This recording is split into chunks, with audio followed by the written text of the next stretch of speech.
Voyons maintenant la notation scientifique d'un nombre décimal.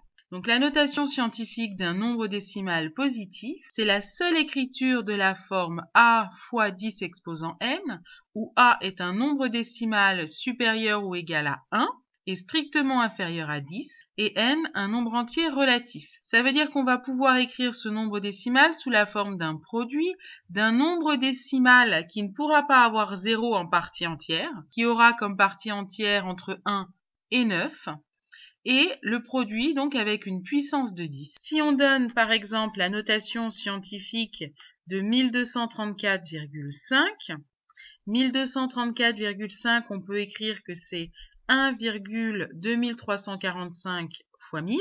On va donc pouvoir écrire que c'est 1,2345 fois 10 au cube. De la même manière, ici on a donc 57 cent millièmes. Eh bien, 57 cent millièmes, c'est 5,7 fois 1 10 millionième, donc 5,7 fois 10 exposant moins 4.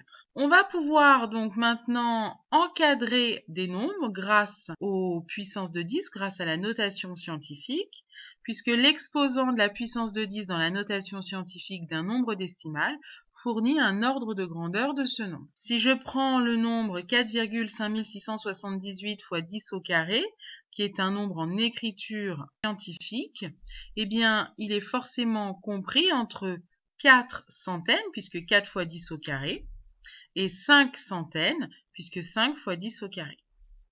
On va donc pouvoir dire que 2,35 fois 10 exposant 6, c'est compris entre 2 et 3 fois 10 exposant 6, autrement dit entre 2 et 3 millions. Maintenant, voyons pour 6,4 fois 10 exposant moins 3. 10 exposant moins 3, c'est 1 millième. Donc 6,4 fois 10 exposant moins 3, c'est compris entre 6 et 7 millièmes.